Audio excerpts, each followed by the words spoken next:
اللہ الرحمن الرحیم نحمده ونصلی علی رسوله الکریم اما بعد باب ما جاء فی الرخصۃ فی الشراء الی اجل۔ اس باب میں خرید و فروخت کے متعلق بیان ہے۔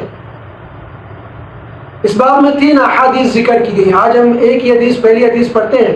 اس پہلی حدیث میں خرید و فروخت کے متعلق مسئلہ ہے، اور پھر ادار بیع اور بیع نقد خرید و فروخت، اس کا فرق واضح کیا گیا ہے۔ حدیث سماعت فرمائیں۔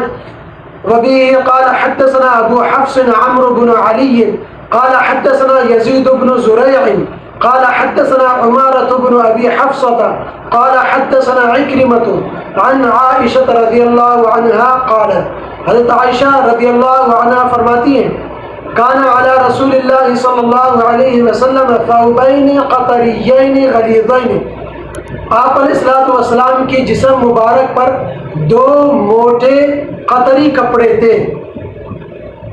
فکان اذا قعد، آپ علیہ السلام جب بیٹھتے ان 2 موٹے کپڑوں کے ساتھ کسی مجلس میں دیر تک بیٹھتے، فعرق، آپ علیہ السلام کو پسینہ آتا، ثقل علیہ، تو وہ دونوں کپڑے آپ پر بھاری ہو جاتے، ایک تو موٹا ہونے کی وجہ سے، اور پھر پسینہ آتا تو آپ پر وہ دونوں کپڑے بوجھ بن جاتے، بھاری ہو جاتے۔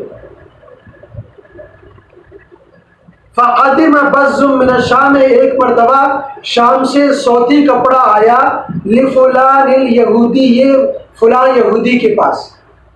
تو میں نے جب یہ صورتحال دیکھی کہ یہ موٹے کپڑے ہیں اور آپ علیہ السلام پر بھاری ہو رہے، بوجھ بن رہے ہیں، فقلت، تو میں نے آپ علیہ السلام سے عرض کیا، حضرت عائشہ رضی اللہ عنہ فرماتی ہیں کہ لو بعثت الیہ، کیا یہ اچھا ہوتا کہ آپ اس یہودی کے پاس کسی کو بیچتے، فاشتریت منہ ثوبین، تو وہ 2 کپڑے اس سے خریدے، الی المیسرہ، آسانی ہونے تک کے وعدے پر، یعنی کپڑا اس سے ابھی خریدے اور جب پیسے کا انتظام ہوگا تو اس وقت پیسے ادا کریں گے، اس وعدے پر اس سے کپڑا خریدے۔ فارسل الیہ، تو آپ علیہ السلام نے اس یہودی کے پاس کسی کو بھیجا۔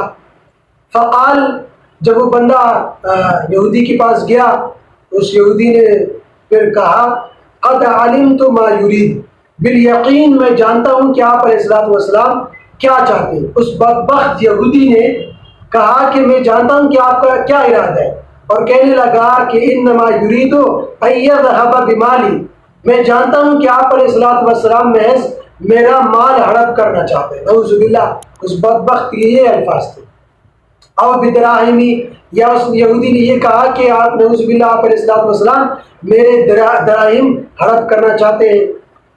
تو آپ علیہ السلام کو جب پتہ چلا اس ماجرے کا کہ اس یہودی نے جواب میں کپڑا دینے کی بجائے اس طرح کے الفاظ کہیں، فقال رسول اللہ صلی اللہ علیہ وسلم، تو آپ علیہ السلام نے فرمایا، کذبا، اس شخص نے، اس یہودی نے، کم بخت بدبخت نے جھوٹ کہا، قد علم، بالیقین وہ جانتا ہے، انی من اتقاہم للہ، کہ میں لوگوں میں سب سے زیادہ ڈرنے والا، اللہ سے ڈرنے والا ہوں، وَأَدَّاهُمْ لِلْأَمَانَةِ، اور سب سے زیادہ میں امانت دار ہوں۔ وہ یہ بات جانتا ہے، لیکن اس نے جو یہ بات کہی ہے وہ محض مذہبی تعصب کی وجہ سے اور مجھے تکلیف پہنچانے کی وجہ سے۔ تو بہرحال اس حدیث میں ادار خرید و فروخت کا مسئلہ نکلتا ہے کہ ادار خرید و فروخت بالکل جائز ہے، کہ ایک چیز آپ نے خریدی لیکن قیمت ایک متعین وقت پر ادا کرنے کا وعدہ کیا، اس میں قیمت، ادار میں پھر قیمت بڑھا بھی سکتے ہیں، ادار خرید و فروخت بھی جائز ہے، اور ادار میں پھر قیمت بڑھانا بھی بالاتفاق جائز ہے، قیمت بڑھا بھی سکتے ہیں، یعنی نقد ایک چیز 10 روپے میں دے رہے ہیں لیکن ادار وہی چیز 12 روپے میں دے رہے ہیں، یہ بالکل ٹھیک ہے، یہ بالکل جائز ہے۔ البتہ ادار میں وقت، پیسوں کی ادائیگی کے لیے وقت کا متعین ہونا ضروری ہے، اگر وہ وقت متعین نہیں کیا تو پھر یہ بیع درستی نہیں ہے، یہ بیع فاسد ہو جاتا ہے، اس کے لیے وقت کا متعین ہونا ضروری ہے۔ اب اس حدیث میں ایک اشکال ہوتا ہے، اس حدیث میں تو آپ علیہ السلام نے تو وقت متعین کیا ہی نہیں، حدیث میں تو میسرہ کا الفاظ ہے. حضرت عائشہ رضی اللہ عنہ نے مشورہ دیتے ہوئے کیا فرمایا؟ میسرہ. اس کا مطلب یہی ہے کہ جب پیسے آئیں گے تو تب ادا کریں گے، جب پیسوں کا انتظام ہوگا تب ادا کریں گے، وقت تو متعین نہیں ہے. تو یہ بے ناجائز ہونی چاہیے، جائز نہیں ہونی چاہیے. تو اس اشکال کے پھر دو جوابات علماء نے دیے ہیں. ایک جواب تو یہ دیا کہ یہ تو حضرت عائشہ رضی اللہ عنہ کا مشورہ تھا. حضرت عائشہ نے مشورہ دیتے وقت یہ الفاظ کا میسرہ کا لفظ استعمال کرا. ضروری ہے کہ آپ علیہ السلام نے بھی میسرہ کا الفاظ استعمال فرمائے. آپ علیہ السلام نے جب بندے کو بھیجا یہودی کے ساتھ معاملات کرنے کے لیے تو اس وقت متعین کیا ہو.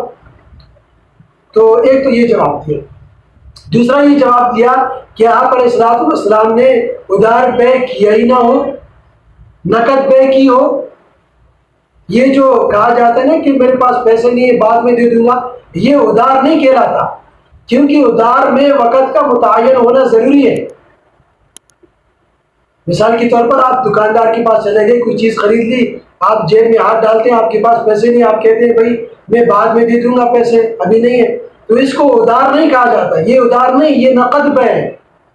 وہ دکاندار کی طرف سے آپ کو مہلت مل جاتی ہے، دکاندار کہتے ہیں کوئی بات نہیں، چلو کوئی بات نہیں، خیر ہے بعد میں دے دینا، تو یا آپ مہلت حاصل کر لیجیے.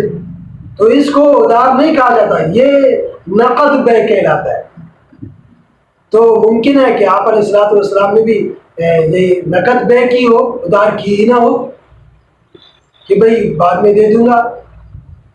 تو اس میں فرق یہ ہوتا ہے اس میں کہ جب یہ کہا کہ میرے پاس پیسے نہیں ہے بعد میں دے دوں گا، تو اس صورت میں دکاندار پر ہر وقت پیسے کا مطالبہ کرنے کا حق ہوتا ہے دکاندار، کہ وہ ہر وقت پیسے کا مطالبہ کرے، اور اس بندے کے اوپر فی الحال وہ پیسے ادا کرنا واجب ہو جاتا ہے. ٹھیک ہوگا، اس میں وقت کا متعین ہونا ضروری نہیں ہوتا. لیکن ادھار بے میں وقت کا متعین ہونا ضروری ہوتا ہے، اس میں پیسے قیمت بڑھایا بھی جا سکتا ہے، اور پھر دکاندار کو اس وقت سے پہلے پیسوں کا مطالبہ کرنا اس کا حق دکاندار کو نہیں ہوتا. جب وقت آ گیا اس وقت پر وہ پیسوں کا مطالبہ کا حق رکھتا ہے. اسی طرح یہ قسطوں کی جو خرید و فروخت ہے قسطوں میں، یہ بھی بالکل جائز ہے یہ اسی حدیث کے مطابق.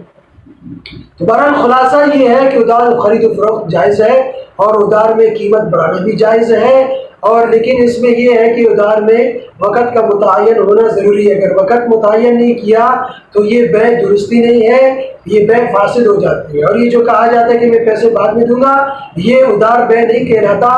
اس میں بائی کو، دکاندار کو ہر وقت پیسے کا مطالبہ کرنے کا حق ہوتا ہے.